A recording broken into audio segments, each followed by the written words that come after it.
नमस्कार साथियों। तो आज है 16 अगस्त 2026। दोस्तों कल 17 अगस्त सोमवार से फिर से बाजार खुलने वाले हैं। जैसे कि हमने लास्ट ट्रेडिंग वीक पे देखा कि मार्केट थोड़ा थोड़ा करके वीकनेस मार्केट में देखने को मिला। अब सवाल ये उठता है कि अगले हफ्ते क्या होगा। चलिए जानने की कोशिश करते हैं। सबसे पहले दोस्तों आप लोग एक बार थोड़ा सा चेक कर लेना तो कि आपने ऑलरेडी इस चैनल को सब्सक्राइब किया या नहीं किया। अगर आपने नहीं किया सर फटाफट कर लीजिए और साथ में नोटिफिकेशन बेल आइकन को जरूर प्रेस करना ताकि आगे आने वाले हर एक वीडियो की नोटिफिकेशन आप तक जल्द से जल्द पहुंच सके। अच्छा, सबसे पहले हम चर्चा करेंगे मार्केट एनालिस्ट दोस्त ने क्या कहा। आइए चेकआउट करते हैं। सो आज इस टॉपिक को देखिए कवर किया है एसबीआई सिक्योरिटीज की तरफ से एक एनालिस्ट ने। एसबीआई सिक्योरिटीज की तरफ से एक एनालिस्ट ने। अच्छा, लास्ट वीक पे हमने देखा था मार्केट जो है ग्रेजुअली धीरे धीरे नीचे की तरफ मूव कर रहा था, तो जिस वजह से अभी जो रेजिस्टेंस पॉइंट मेंशन किया है मतलब निफ्टी 50 की 24,500 चल के 24,550। तो एनालिस्ट के हिसाब से अगर इस लेवल को क्रॉस करके चला गया तो 24,700, उसके बाद 24,850, बट ये थोड़ा टफ हो सकता है। सबसे पहले 24,500 को क्रॉस करना जरूरी है। और एज ए सपोर्ट पॉइंट अगर हम बात करें तो लोअर साइड में 24,230 से लेके 24,200 को मेंशन किया एज ए सपोर्ट पॉइंट। अगर दोस्तों कल सुबह तक सब कुछ सही रहा तो निफ्टी 50 जरूर एक ना एक बार 24,500 को हिट कर सकता है। ऐसा हो सकता है, पॉसिबल है। अगर क्रॉस करके निकल गया तो उससे अच्छी बात हो ही नहीं सकता। By the way same topic को देखिए कवर किया मनी कंट्रोल की तरफ से दूसरे एक और एनालिस्ट ने बाजार के बारे में अपना एक विचार रखा। देखिए टेक्निकल व्यू। बियर्स में tighten grip if Nifty 50 break weekly low. अच्छा, दूसरे एनालिस्ट ने एक बहुत बढ़िया बात कहा कि ये वीकली लो मतलब पिछले हफ्ते की जो लो है उसको अगर ब्रेक करके नीचे चला गया तो मार्केट और ज्यादा बेरिश हो सकता है। और बैंक निफ्टी के लिए क्रूशियल लेवल मेंशन किया 57,100 को डिफेंड करना अगले हफ्ते।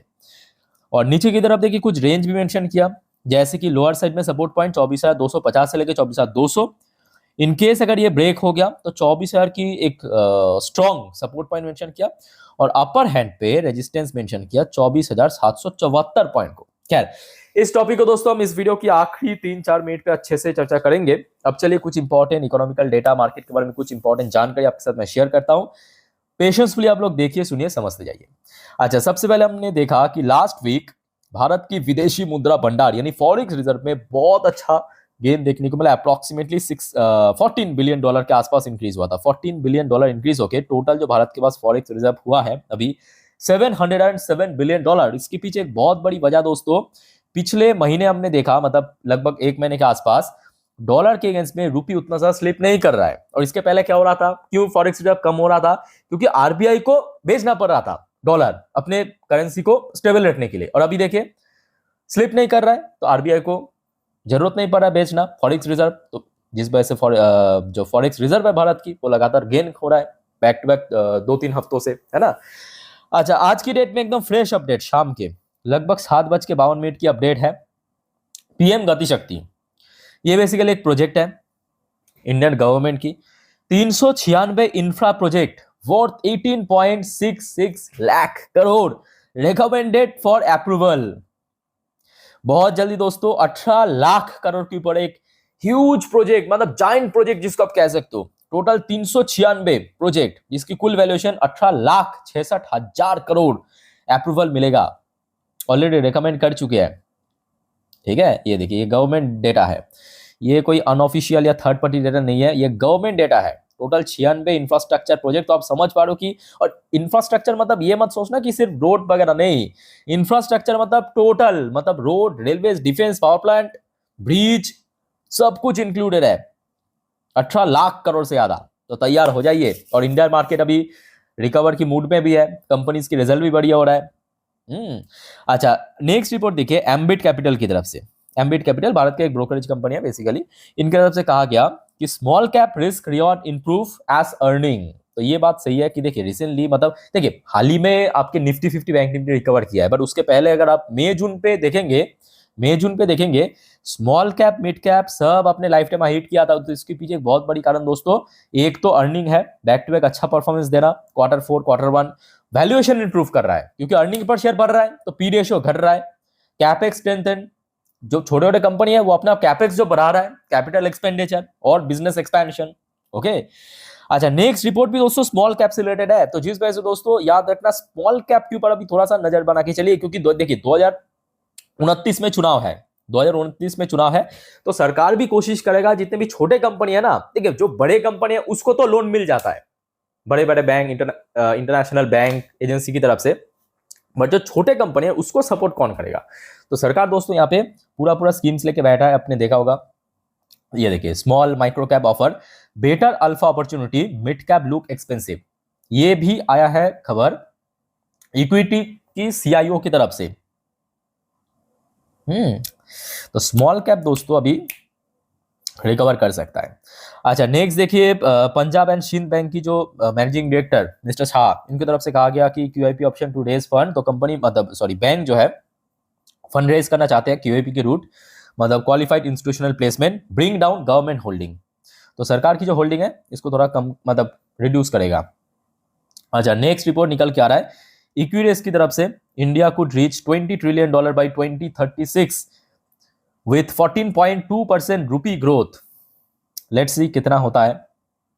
अच्छा, आज की दोस्तों एक और important report, government fixes LPG production target for refiner, Reliance get larger share.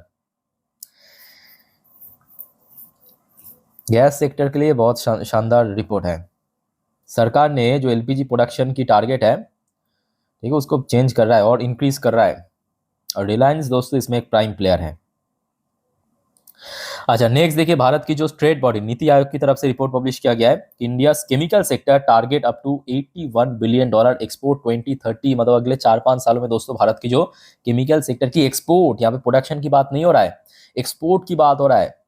और ये जो सेक्टर्स है ना, ये एवरग्रीन सेक्टर में इसके पहले भी काफी बार कह चुका हूं, क्योंकि केमिकल की यूजेस आईटीज के अलावा सारी इंडस्ट्री में होता है, आप फुटवेयर इंडस्ट्री से लेके आपके food industry, garment industry, electrical, mechanical, सब में यूज होता है। और अभी जो केमिकल कंपनी की रिजल्ट भी बढ़िया हो रहा है, आपने देखा होगा रिसेंटली आरती इंडस्ट्री, दीपक नाइट्राइट, फाइन और बालाजी अमाइन, अल्काइल, सबके परफॉर्मेंस बढ़िया हो रहा है, ठीक है, तो एक बहुत ही फास्ट ग्रोथ सेक्टर है। अच्छा, अब सबसे बड़ी बात क्या है भारत की मार्केट के लिए, कि एफपीआईज अभी खरीद रहा है, जैसे कि टोटल अगस्त की जो फर्स्ट हाफ कंप्लीट हुआ है, आज तो फिलहाल 16 अगस्त, तो लगभग 16,621 करोड़ खरीद लिया है ऑलरेडी, और ये मैं कहूँगा बहुत बड़ी सपोर्ट है, बहुत बड़ी सपोर्ट, ठीक है। तो ये दोस्तों कुछ मार्केट से रिलेटेड अपडेट। आप चलिए नेक्स्ट पार्ट पे चलते हैं। अच्छा दोस्तों, एक और बात याद रखना, कल मंडे है, ध्यान से मेरी बात को सुनना, कल मंडे है, कल मंडे मेरा कुछ पर्सनल काम है, जिस वजह से शायद मैं कल वीडियो अपलोड नहीं कर पाऊंगा, ठीक है, तो कल आप लोग वेट मत करना, परसों से नॉर्मल टाइम पे जैसे कि वीडियो आता है, ठीक है, आ जाएगा। याद रखना कल मंडे के दिन दोस्तों मेरा कुछ पर्सनल काम है, जिस वजह से मैं वीडियो अपलोड नहीं कर सकता हूँ, ठीक है। अच्छा, बाकी दोस्तों वीडियो अभी तक अच्छा लगा तो जरूर सब्सक्राइब कर लेना और मेंबरशिप जरूर ले लेना, तो यहाँ पे आपको बहुत सारे एक्स्ट्रा बेनिफिट मिल जाएगा, पोर्टफोलियो रिव्यू, स्टॉक सजेशन जैसे, एक बार देख लेना जरूर, ठीक है। अच्छा, अब कुछ फॉर्मल पॉइंट ऑलरेडी आपको पिछले 48 घंटों में दे चुका हूँ, बट फटाफट जस्ट नोट कर लीजिए। इसकी डॉ जोन्स की क्लोजिंग पोजीशन था 0.20% नीचे, नैस्डैक कंपोजिट की क्लोजिंग था 0.28% नीचे, क्रूड ऑयल की प्राइस ऑलरेडी बता चुका हूँ 1। अब ये डिपेंड करेगा कल मार्केट किस दिशा में मूव करेगा, कल सुबह जो क्रूड ऑयल की पोजीशन है वो डिपेंड करेगा, ठीक है। अच्छा रहा तो बढ़िया, मतलब कम हुआ तो बढ़िया। गोल्ड और सिल्वर थोड़ा स्टेबल पोजीशन पे मेंटेन करे, इसमें कोई दिक्कत नहीं है, और इंडियन करेंसी की वैल्यूएशन भी ठीक ठाक स्टेबल पोजीशन पे चल रहा है। बाकी कुछ इंडियन कंपनी की पोजीशन, विप्रो एडीआर वर्शन 1% के आसपास नीचे क्लोजिंग दिया था लास्ट डे, इन्फोसिस की एडीआर वर्शन 2.5% नीचे, आईसीआईसीआई की एडीआर वर्शन 0.88% पॉजिटिव में, और एचडीएफसी बैंक एडीआर वर्शन में रात में सही लेवल पे क्लोजिंग दिया था, ठीक है।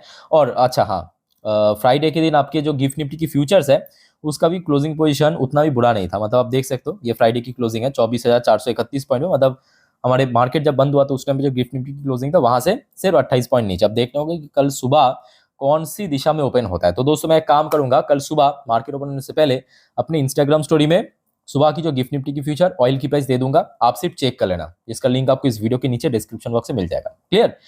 अच्छा आगे बढ़ते हैं। वैसे एफआईएस की फ्लो तो हो रहा है, लास्ट डे भी खरीदा था ऑलरेडी, अगस्त में डेटा मैं आपको दिखा चुका हूँ। बाकी लास्ट डे टीए35 की क्लोजिंग थोड़ा सा वीक था, 0.33% नीचे। ओके सो दोस्तों, मार्केट से रिलेटेड जितने भी इंपॉर्टेंट अपडेट था मैं आपको दे चुका हूँ। अब चलिए मार्केट एनालिसिस वाला पार्ट के ऊपर आपको लेके चलता हूँ। तो दोस्तों अभी आपके सामने मैं ओपन कर लिया निफ्टी 50 की लास्ट 3 महीने की कैंडलस्टिक चार्ट पैटर्न। अच्छा, अब जो बात आपको मैं बताने वाला हूँ ध्यान से मेरे बात को सुनना। सबसे पहले कल के लिए इंपॉर्टेंट सेक्टर्स है banking sector because of weightage. अच्छा नेक्स्ट, कल आपके ऑयल सेक्टर को भी नज़र रखना, क्योंकि कल पहला दिन है हफ्ते की। ऑयल इंपॉर्टेंट है, उसके साथ साथ मेटल सेक्टर, मेटल सेक्टर, ठीक है। तो बैंक, ऑयल, मेटल कल के लिए इंपॉर्टेंट सेक्टर। अच्छा अब आ जाइए आपके, ये हो गया आपका एक दिन की चार्ट पैटर्न, मतलब यहाँ पे हर एक कैंडल एक एक दिन को रिप्रेजेंट कर रहा है।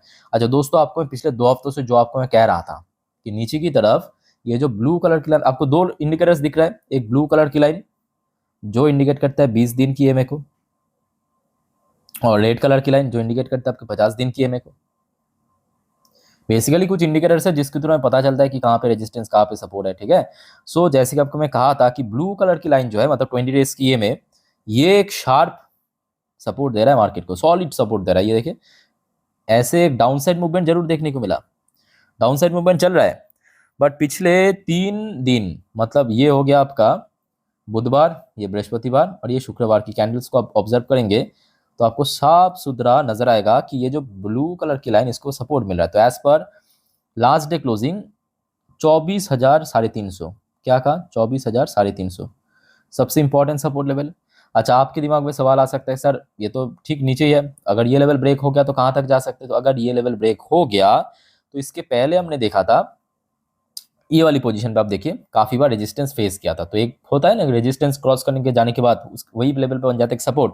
तो कल दोस्तों सॉरी 24,350 सबसे पहला सपोर्ट, इसको पर बच गया तो बढ़िया, अगर क्रॉस कर गया तो रफली आप 200 पॉइंट नीचे 24,150 से लेके 200 रफली मान के चल सकते हो, ठीक है। ठीक ऊपर की तरफ जो रेजिस्टेंस है, ये देखिए 4 घंटे की चार्ट पैटर्न, 4 घंटे की चार्ट पैटर्न पे जो 20 डेज की ईएमए यानी ब्लू कलर की लाइन, नंबर एकदम क्लियर कट नजर आ रहा है 24,500 साइकोलॉजिकल लेवल, साथ में इंडिकेटर्स भी वही बयां कर रहा है, ठीक है। तो यही है दोस्तों अगला रेजिस्टेंस। हाँ 24,500 अगर क्रॉस कर गया तो ये जो पिछले हफ्ते, उसके पहले जो हफ्ता था वहां पे जहां पे हाई हिट किया था, यहां पे एक बार मैं आपको लिख के देता हूं, ठीक है। हो गया आपका 24,500, दूसरा हो गया आपका 24,750, ये दो हो गया कल आपके निफ्टी 50 की रेजिस्टेंस पॉइंट, ठीक है। चलो आगे बढ़ते हैं बैंक निफ्टी। अच्छा बैंक निफ्टी भी निफ्टी 50 की तरह एक बहुत ही क्रूशियल लेवल पे आके रुका है, मतलब लास्ट डे भी आप अगर देखेंगे बैंक निफ्टी की ये जो ब्लू कलर की लाइन और रेड कलर की लाइन ऑलमोस्ट एक जगह पे आ चुका है। तो यहीं पे ही बैक टू बैक आप देखिए सपोर्ट मिल रहा है। तो इस सपोर्ट पॉइंट का मतलब है 57,000 अराउंड 300 के आसपास, ये बैंक निफ्टी की important support level. In case अगर ये सपोर्ट लेवल टूट गया तो लोअर साइड में 57,000 आप ले सकते हो, एक साइकोलॉजिकल लेवल भी है। और दूसरी तरफ अपर साइड में ऊपर की तरफ, चलो ठीक है 58,000 तो एक रेजिस्टेंस है ही, 58,000 तो एक रेजिस्टेंस है ही, बट उसके ठीक नीचे अगर आप देखेंगे इस पर्टिकुलर पॉइंट पे भी काफी बार रेजिस्टेंस फेस किया था लास्ट वीक में, जिसका नंबर निकल के आ रहा है 57,000 अराउंड 800 के आसपास, ठीक है। तो ये हो गया आपका बैंक निफ्टी की रेजिस्टेंस पॉइंट। तो दोस्तों मैं आपको निफ्टी 50 बैंक निफ्टी एकदम डिटेल में अच्छे से जितना सिंपल हो सके समझाने की कोशिश किया। फिर भी आपका कोई डाउट्स है, कंफ्यूजन है, कमेंट करके बताइए।